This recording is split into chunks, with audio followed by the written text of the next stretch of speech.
And the go button. There it is. Do what we got to do to go live, ladies and gents. All right, so we got the real Jeff Smith on the show today. What does that mean? We're about to find out. Yeah. Shut up and sit down. The Business Bros Podcast was created for you. Learn from the business professionals who come to share their stories. Find out what's working in business and social media, what's hot and what's not, straight from the mouths of successful entrepreneurs out there doing the real work. And now, welcome to another episode of Business Bros. There we go. No delay. Still a little bit awkward. Get in our way. Still a little bit off. Oh, I like that. No delay. Gonna get in our way. I love it. I love it. I love it. All right, James. Here we go. All right. Well, did you know that when you create a habit of daily exercise, you're more likely to develop other good habits such as keeping to a diet, not smoking, and drinking more water? According to the power of habit, that's truth. Today's guest is a fitness professional and exercise is his life. So you will want to get with him to start your good habit of exercise and let it flow into all of the other power areas of your life. You won't want to miss our guest today as he talks about how fitness and having a competitive edge changed his life. Joining us today from what has been praised as one of the best gyms in the Houston area, from Cannon Fitness and Performance, welcome to the show, Jeff Smith!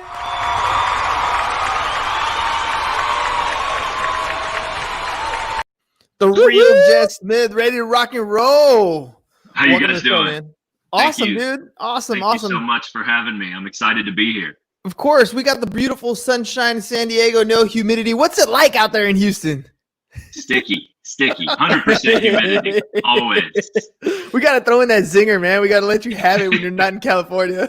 I mean, only when you're in Texas, you know. Biggest rival. Biggest rival. the good country of Texas, right? Exactly. We get beat up over here on the third coast.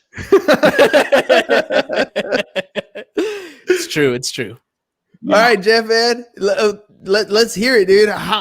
Tell me a little bit about how you got into all this whole fitness space. Has it been something your whole life you've been growing up doing? Is it something that you just kind of hopped into as you got older? Like, what's the story here?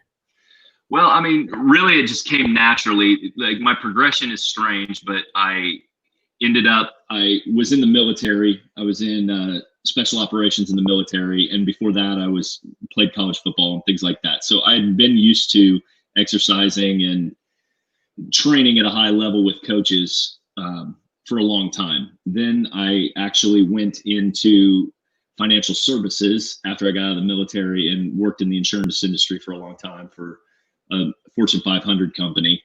And we moved to Houston. My wife and I moved to Houston in 2008 so she could do her PhD down here.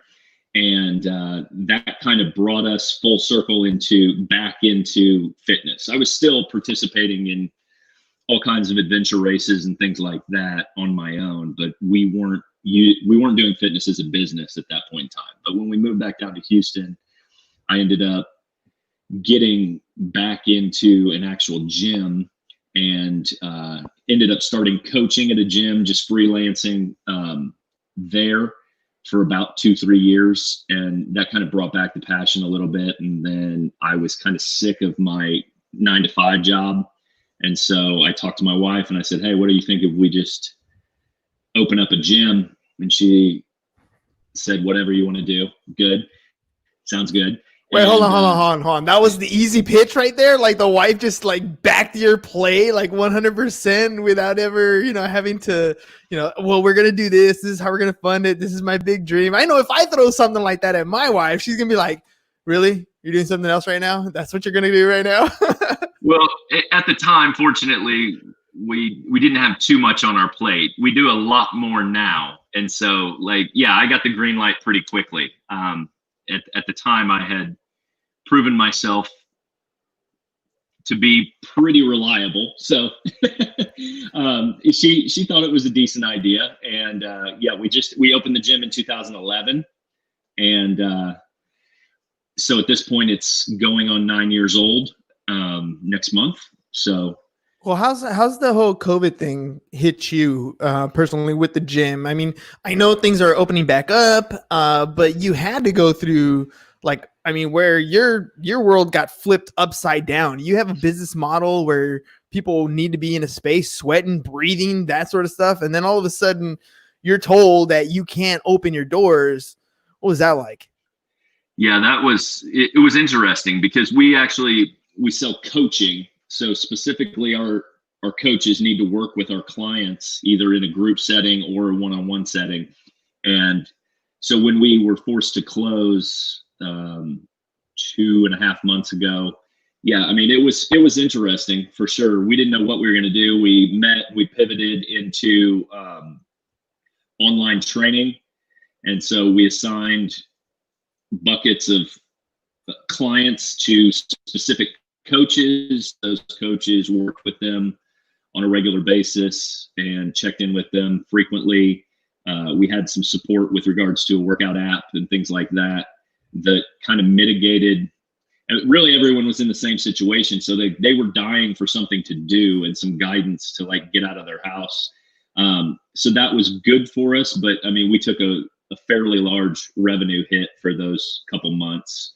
But fortunately, we've been in business long enough and structured everything well. So, I mean, we were able to keep all of our staff employed and paid what they were making before we ended up having to close. And we've been open now about 3 weeks on a limited basis with obviously limited class sizes and things like that, limited people that can be in the building. But things are picking up for us. And yeah, I mean, it was just another thing to deal with.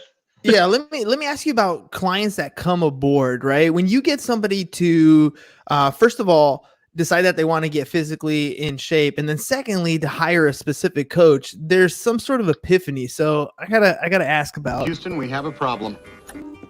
I've just had an apostrophe. I think you mean an epiphany. Lightning. It's just struck my brain. Well, that must hurt. So they have a problem in their normal day, right? Whether it's health related, whether it's, it could be something extreme where they're really overweight, they're diabetic, that sort of stuff, and they need to get into better shape. Get in my belly! Or they're just trying to, continue to have whatever their health status is to improve upon that. But they hired a coach. Like, what's that epiphany? Like, what's that mentality? Like, at what level do you decide that I need a mentor, I need help getting myself to a situation where I can have a habit that I internalize and it becomes part of my everyday? I think most of the people that are coming to us as clients have tried certain things in the past that ended up not working, or they understand the value of hiring coaches, which I love that second group that does understand the value of hiring coaches to give you either speed or leverage and all the tools you need to be able to succeed. And really the market that we have with our group of people that are clients at our gym they're pretty hard charging business people that want to come in and have everything taken care of for them, meaning they don't want to have to plan their workouts. They don't want to have to know what to do next, or sets and reps, or any sort of programming issues or anything like that. Because I think we've all, even myself included with my background, we've all been in a gym at some point where we weren't motivated.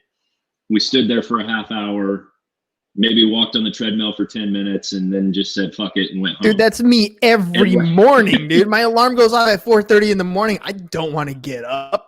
Right. And then I have my clothes right next to me, so I have no excuse. I get up, I put my clothes on, wash my face, brush my teeth, get ready. And then I walk outside and it's freaking cold, dude. Sometimes in the morning, I don't really feel like it. My bones kind of ache. I, stretch out a little bit, but having that mentor, that accountability partner, somebody there to say, this is what you got to do. Come on, let's go, hop on it. Let's get moving. Let's get going. Like that helps me go to that next level. I'm part of a 5 a.m. club. I know by 5 a.m., I'm going to be hearing people's voices talking about, whatever the productivity is for that day, whatever we're going to be achieving for that day. Like that kind of helps me to move on to that next level. And so when you're talking about having that structure, when they walk into a gym, they know it's laid out for them. They know exactly what their reps are going to be. They're just in, out, and on with life. They don't want to have to think about it. Yeah, and the other thing is time, because our people, like I said, I mean, most of them are hard charging business people, and time is valuable, right? And so they know that they're going to be in and out in an hour or less, and they're going to feel like they've done something significant. Well, it's certainly more enjoyable than my average day. As opposed to spending like 2 hours at the gym and leaving and not feeling like you know if you've done something or not. So it really does save time and effort, because you're going to get results faster letting someone else handle your programming and guiding you through the gaps in your game, because most people don't need one more thing put on their plate on a daily basis.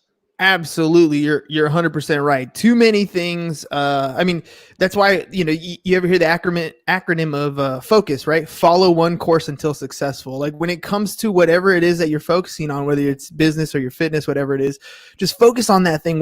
Today's going to be arms day. We're going to work out your arms in the best way possible. When you're done, you should feel like you have noodle arms, like you put them to the test, right? You literally make your muscles to the point where they fail, and then, you recover, you get sore, and you get better, and you move on to the next thing.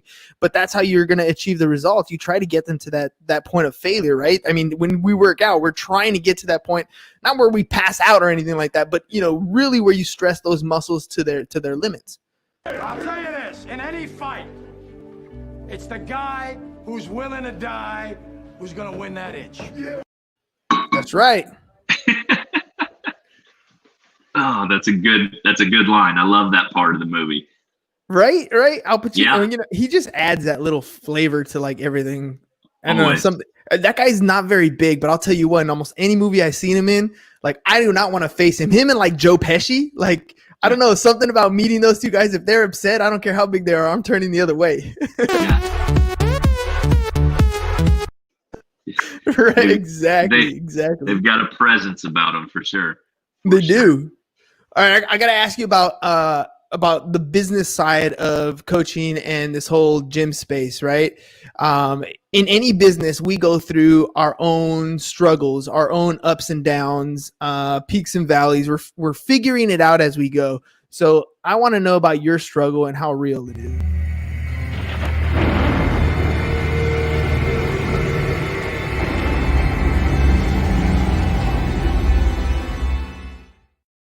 What are some of the biggest struggles that you had to overcome, and how did you overcome them?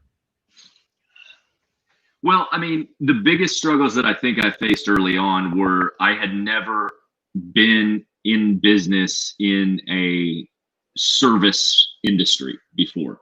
And so there was some learning curve there. Like I think I'm pretty good with people one-on-one, but then also dealing with clients on a regular basis and then scaling that model to include additional employees and putting the structure into our business. I mean, I made every mistake in the book in our first 5 years. There's no question. Staffing was an issue. We had turnover. We didn't have structure, processes, and procedures in place and things like that. So, I mean, I just got through it, made mistakes, learned, course corrected, went on. And so, I mean, we've got a pretty good operation at this point, if I do say myself. I've had mentors forever, though. Like, that is one thing that I'm huge on. I'm definitely big on modeling and hiring my own coaches to guide me through the process, because I believe that makes you faster and more agile, and you don't have to make all the same stupid mistakes. So, 100%. So you're a coach that's coachable, right? I mean, that's a big thing about being a mentor, is also understanding that it doesn't matter what level you get to, there's always somebody above you who can help elevate your status, who can help you level up. And yeah. You're in a position of power in the sense, that you have a soapbox, essentially, like kind of like a teacher does, kind of like any other coach in any other industry does. but you're willing to learn what you don't know. You understand that there's areas in your business that, or just areas in your life in general, that we can all need help with. You might be, you might have a six pack, great pecs, great arms, nice ass, all that sort of stuff that you're great physically, but maybe your financial house is not in order, or maybe your relationship is not in order, or these other aspects of life that we can always benefit from mentorship from. How did you choose the mentors that you chose? That's an awesome question. The early on in my early business careers, I chose business mentors specific to my industry. And so like what that did though, that got me in the room with really bright minds in the industry, in the fitness industry. So that put me around the people that I needed to be around to learn the lessons that I needed to learn, exposed me to the processes that I needed. Really, I had a pretty good business going into about 2015 when I ended up meeting a mentor in the gym space, Chris Cooper, who owns Two Brain Business. They do mentoring for micro gyms, and I actually worked through their program, worked myself out of my gym on a day-to-day basis using their systems and processes and implementing everything that they had. And that's actually what got me out of my gym. So you went from like having a self-employed company where you went on vacation, so did your paycheck, to you developed, I'm assuming, systems and processes where you're no longer I guess I don't want to say relevant, but you're not needed in your day-to-day operations. You can step out and you know that the lights are still going to turn on, that people are going to be there, that they're going to be taken care of. And you can essentially walk away for a day or two, a week or whatever, and the business is going to do what it does, if not better than what it was doing before you left. 100%. And I had always went in with the intention to build my business that way, Hernan. I didn't want to be trading dollars for hours. And oftentimes in the fitness industry, especially, people are guilty of doing that. So I had went in with the intention of being able to eventually work myself out of that business to where like I was the president of the company and it ran underneath me with managers and people that took care of things for us. Dude, speaking of, paying some bills, ladies and gents, real quick, I got to remind you guys, Dr. Rob Garcia owns a magazine called Shift Magazine. You guys got to check it out. I'm going to run their little promo clip right here. He's offering 20% off. So if you need to get on a cover, you need some extra promotion, he goes the extra mile. Check it out.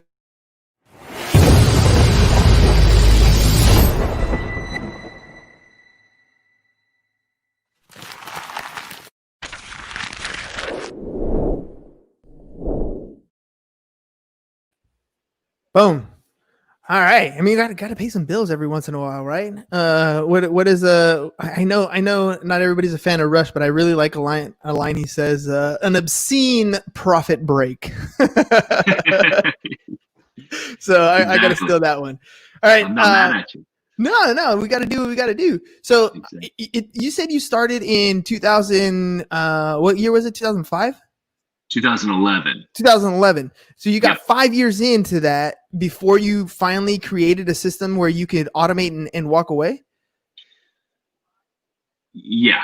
It took me probably 6 years to be able to actually walk away. Like things were improving. My first 3 years were like a disaster. I mean, I was working through all the issues that you have as a new business owner and winging it. But I also, I had that frame of mind, that vision that, I had to put the infrastructure in place to allow me the freedom to spend time with my family and take care of all the things that are important to me. I didn't want to be the face of the franchise. I didn't want to be the person on our advertising. I didn't want people coming there for me to coach them. And so, that's what a lot of people fall into. Unfortunately, 100%. But you know what though, when we're in it, when we're first starting out, when we're getting all that stuff together, when you're wearing every single hat and you're working that 5 a.m. to 9 p.m. schedule, not 9 to 5, the other way around, right? 5 a.m. to 9 p.m. schedule. you don't always, you always think, I'm reading this book called The Pumpkin Plan. And in that book, he's talking about how you don't really understand where you're at. You keep thinking that if I just get that one more client, if I land that one big account, like everything's going to be good, until you have a mentor like you've gotten into, or somebody that comes along and tells you, dude, you need, you're in this box and some of the solutions are right here, right outside this box. And if you implement something a little bit different, it can change your whole life. You don't actually understand the time that you're missing with your spouse or with your, your kids, until you finally put it into play and you realize that your self-employed business wasn't your top priority. It was an income generation tool, and you need to treat it as such. You need to treat it as, this is where my income comes in. This is where I need to shift my time to focus on that income generation. And now I have all this extra time. What was it like getting to that point where you were like, where you could see that difference? Maybe you hadn't gotten all that extra time, but you could clearly see a path that if I followed this, I was going to get all this extra time back in my life. Well, I mean, I think on a high level, I knew the pieces. Like I said, I mean, I came from the corporate world. So like structure and design and process makes sense to me. And so I knew where we were lacking. And then it was a matter of leadership and follow through and accountability.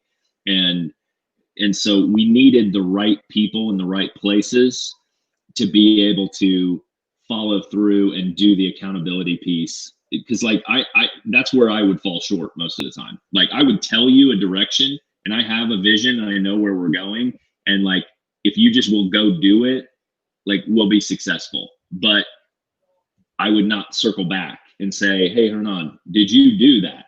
And did we in fact get that done? Which plants seeds in your employee's mind that A, I don't care, or B, it wasn't important in the first place. And neither are true. And so like that was one of my issues. It was follow up with my employees for sure. We're definitely going to talk about this a little bit more. I want to know more about this whole follow-up thing and the mentality behind it, because I've had very much the same similar issues and thought process. And I kind of want to see if we jive there. But for real quick, we're going to take a Ham's Insurance.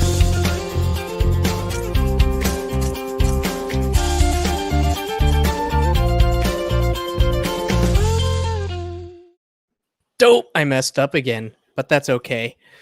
I'm going to copy and paste it right here, right now, and it's going to get edited out later on, right? That's how it works, right? That's how it works. We don't do any editing around here. What are you talking about? All right. Ham's Insurance tip of the day. Homeowners insurance and your mortgage. Did you know that your homeowners insurance can affect your mortgage payment? Yeah, buddy. Your mortgage payment includes PITI, right? Principal, interest, taxes, and insurance. So yeah, that last bit, insurance. Since homeowners insurance is often impounded into a mortgage, it affects your overall monthly payment. That's why we like to partner with lenders, because an innovative value add for your refinancing customers is to take a look at and review their homeowner's policy. As an added benefit, if you're a lender with an insurance license, you can get paid year after year every time the policy renews, as long as you maintain your insurance license. The best part about this whole deal is that you don't have to do any of the work. Want to know more? Of course you do. That is Ham's Insurance tip of the day. Follow me and hit me up at on Twitter at Business Bros Ham.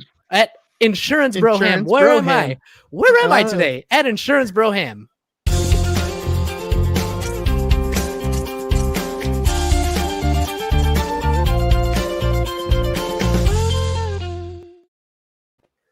All right, dude. Paying the bills, right? Yeah. All right. So just to recap. Hey man, I just noticed I spelled my name wrong as Jeff Smith. How hard is that?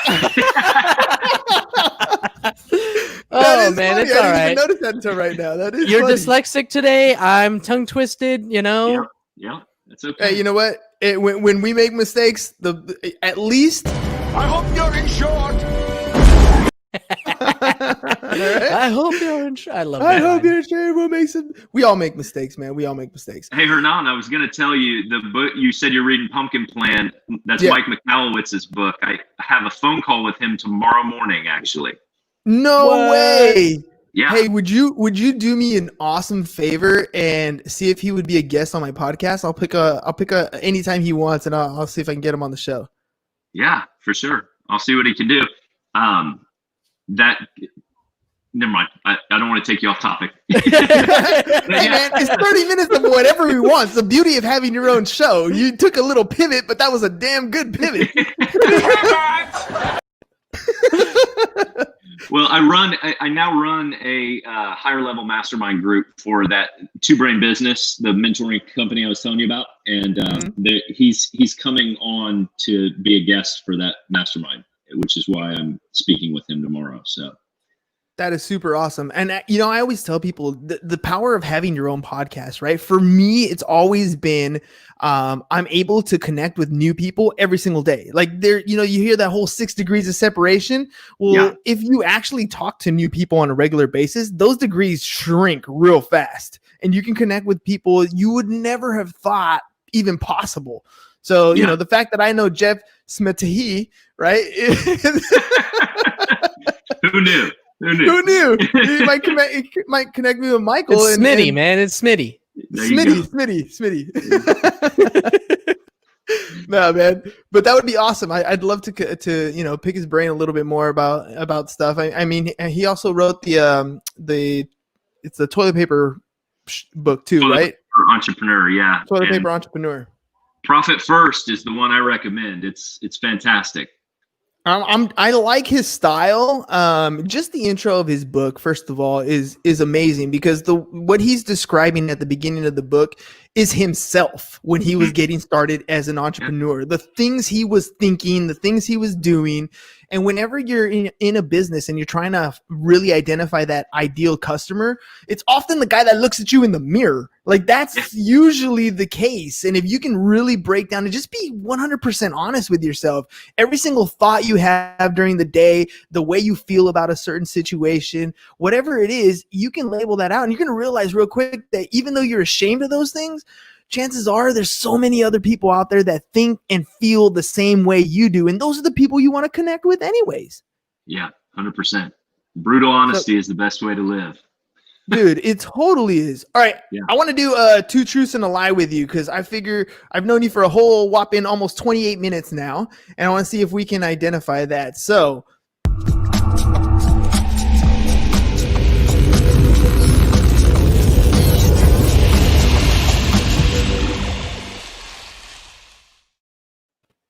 all right, so we got 2 truths and a lie. So James and I are going to hop back in here. You're going to tell me 2 truths and a lie.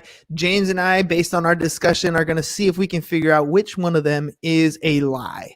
You ready? Yeah. Shoot. Go for it. He's like, no. Why did you throw me on the spot like this? That's what he's saying right now. And It's the just so hot you know, seat, I'm just man. kind It's of the giving you a hot little bit seat. of time to think about it and, dragging the thing on to give you some time. So it's cool. It's cool. I'm just terrible at lying. So now I have to figure that part out. You can do an exaggerated truth. I'll tell you. I'll give you one. Hernan is handsome. There you go. Damn! How dare you tell our audience the truth? That's one of the truths. Okay. All right.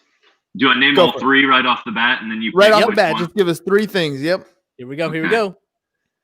I own an RV. I lived in California for 5 years, and I just bought a puppy. Ooh, dang, these are little toughy ones because we didn't talk about anything like this during the show. I didn't know if he was traveling or not. You know what? Let's see. Owns an Well, RV. he moved to he lives in Texas, and so many people leave Left California to go to Texas. He was a little specific about the 5 years, so I'm going to say that one's a truth. Okay. I'll give Now you it's that one. between the puppy Owns an and the RV. RV. I'm gonna go with the RV as a truth. Or it could be the puppy. It could be the puppy. I'm thinking the RV of truth because, dude, it gets hot in Texas. You got to get up and go somewhere. You know what I mean? Like, you just got to go on vacation somewhere. And he did talk about the coast, so maybe, take the RV down to the coast a little bit. And I'm going to say you're so busy, you don't have time for a puppy. Hey, now. I love my dog, but she's a lazy bum. She's just laying down right here next to me right now. And I haven't heard a puppy yet. So yeah, I'm going to say the puppy's the lie. All right. No, California is the lie. Whoa! You were born and raised Texas? No, I didn't think you had it in you. You got us. I was born in Illinois and raised in Illinois, actually. Yeah, we've been in Texas for 12 years. But no, I did. RV and puppy are true, too. We don't have a puppy yet. What kind of puppy did you get? A Bouvier. Bouvier. Okay. They're like giant bears. So, All right. I love So it. my kids and the wife are trying to get me to get a puppy, right? And I keep telling them I don't want a puppy. And the only reason why I don't is because it's their puppy and it becomes my dog, right? Yeah. And I don't know if I want to put in, a 10, 15 year commitment. Like, that's a long-term commitment to be putting in. So I don't know. Kudos to you on the whole dog thing. James got Katie. That's my niece. Amazing. Oh, you can pop them on the screen. We've got 4 kids, 7 and under, as well. So we've got a full house going. Dude, that's a lot, man. That's a lot. All right, I did want to ask you. James is gonna pop up the Povey. Oh, that's the dog. Yep. Woo-wee. Looks awesome, That dog's gonna sweat in Texas. I know dogs don't sweat, but that dog looks like it's gonna sweat. I love it. I'm down with it. I dig it. I always tend to pick the ugliest looking dog. I don't know why. I pick them. I'm like, ooh, this dog looks awesome. I think of like these old English dogs that have like grangly, ugly looking hair. I'm like, that dog's awesome. And the kids look at me like, we're not getting that dog. We usually only get rescues. So we've had 2 dogs. Our last 2 dogs, our last dog was put down last year. And so and they were 16 and 15. Wow. So we've been long-time dog owners. And so my son, who is 3 years old, we do a game called Peach and Pit, which Peach is the best thing of your day, Pit's the worst thing of your day. Nice. At dinner. And his Pit, for no shit, a year, every single day, has been his dog Louie died. Oh, you Every had to. day. It's sad to say it, but you had to replace Louie. You had to bring in some new memories so that they can kind of help mend the old ones. Absolutely. So we're definitely looking forward to it. But all right, Jeff. Hey, man. I did want to come back and ask you that question, that mindset question. How you felt about connecting with, that struggle. That was it the struggle question I wanted to ask you? I think I asked you the struggle question, but anyways, I want to know what it was like getting through that whole mindset shift when you have to deal with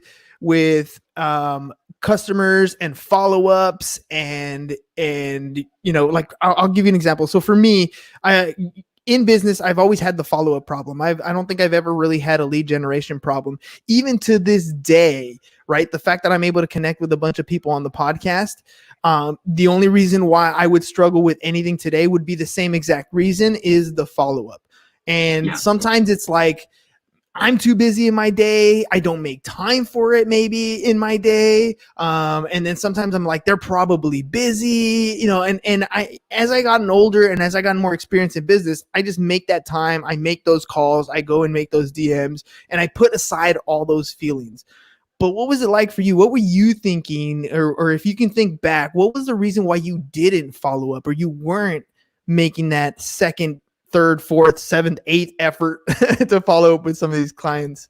Well, I think we're talking about 2 different things. My lack of follow-up was internally. with my staff. And so like that's the difference. I was always following up with leads. Like leads were money, and like that was clear, transactional. You could make it competitive. It's very like that feeds me. I'm very natural in that space. So that wasn't an issue for me. Where I really dropped the ball as a business owner over and over was on the follow-up with my staff, and to make them feel like what they were doing is important and necessary, and that I was going to follow up to check that things were done. And I knew that was like the downfall of why I kept cycling through my business. And that's basically what I was doing. I kept cycling into these roles, and then I was like almost out, about to live my dream life, and then back in, almost out, same thing over and over and over again. And so when you find, I'm sorry, go ahead. Is that like where you had to like kind of become like that a-hole boss, or was it more like I said I was going to do something and then I'm checking to see if it got done? Opposite. Yeah, exactly. I mean, like for me now, I knew I had to put a different personality in place. Like that's just not who I am. Like, and the thing that I missed for years, which is interesting, is like when I tell people to do things, like it doesn't even compute in my mind that like that thing wouldn't get done or accomplished. Like, because that just doesn't happen in my world. And like, so if I have all these things to do, like I do every fucking one of them, every one. And like, so there was a disconnect between the way I work and the way like everyone else works. And and I'm not you saying realize that you cared about your business. Yeah, you cared about your business more than your employees cared about your business.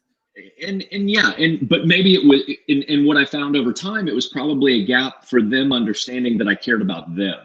And like, so when you talk about being an a-hole boss, like I'm in a position now in that fitness business that I only talk about personal things with my staff. Like I don't handle any of the business stuff. There's other people doing, hey, Monday, you need to do this. Tuesday, you need to do this. This all needs to be done. And Friday, we're going to check everything. And is it getting done? And like, and that's what I needed. I needed that other layer in between me, because structure and like accountability is not my strength.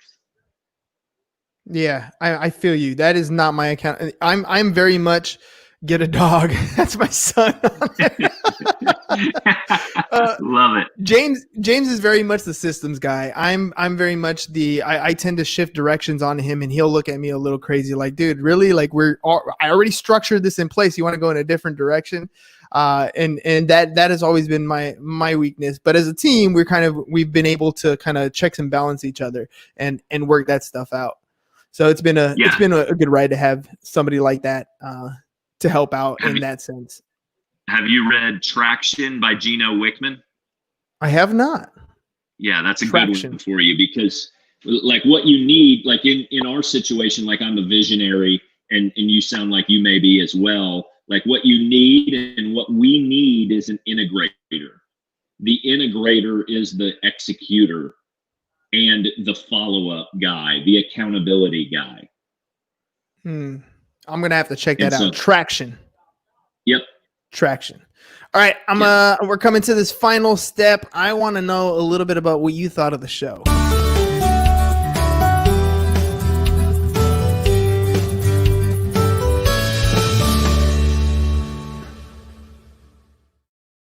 Like everything else, we get better with critiques, criticisms, and advice, tips, whatever you want from anybody else out there who's watching, anybody else who had the experience to be on the show. So don't put them on the spot again, Jeff. We just want your honest feedback. How was your time with the Business Bros?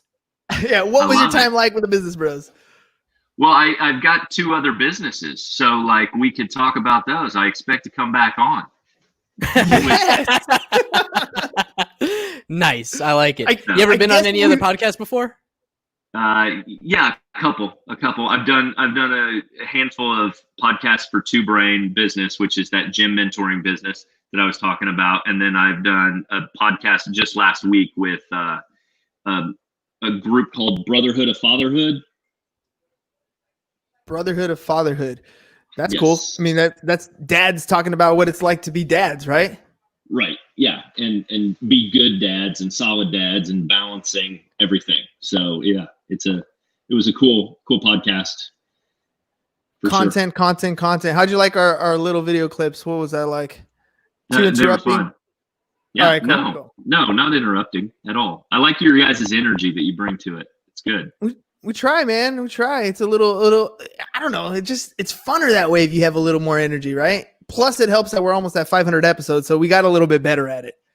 Oh, Well, speaking of which, it also gives you guys like a brand that you can like hang on to. Like you're not just every other podcast where we're just back here talking back and forth. Like you guys bring flair that's a little different that sticks in people's mind.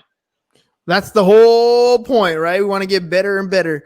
Jeff, thank you very much for being on the show. James, give a little segment of the countdown to 500. here we go.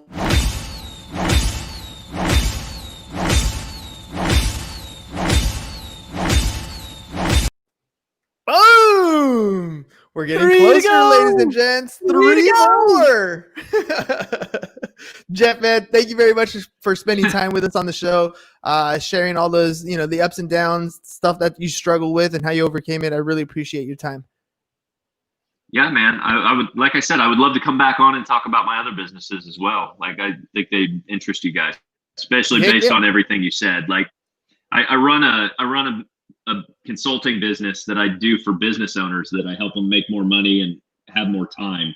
And it speaks to all the things you were talking about with like fitness, relationships, wealth, all those different areas. We check all those boxes. And then I do real estate investing as well. We've got 39 properties that we own. Dude, it sounds to me, Ham, like we just got a second date. I like it. So for right now, I guess we'll We were on a break! Take a break. But we'll take a break, right? But we'll schedule another time because that definitely does sound interesting. I mean, that's right up my alley. It's stuff I love to talk about. And I think anything that we can do to bring out tips, practical, tactical strategies to help people, succeed in their business. I think that's the value that we love to bring. So let's definitely set that up. I would love it. All right, ladies and gents, that's all we got for you guys today. We'll see you again mañana. Peace. Bye-bye. And Thanks we're for out. having me, guys. Appreciate it. Thank you for listening to the Business Bros Podcast. Are you looking to get more clients or to increase your income? Hernan, the business bro, can help you generate referrals through the power of podcasting. And James, the insurance bro with Pipeline Insurance, can help you effectively add insurance to your existing business. If you are ready to create wealth today and generational wealth for tomorrow, email businessbros@seeusfirst.com to schedule a free consultation or join the Business Bros Network, www.businessbros.biz.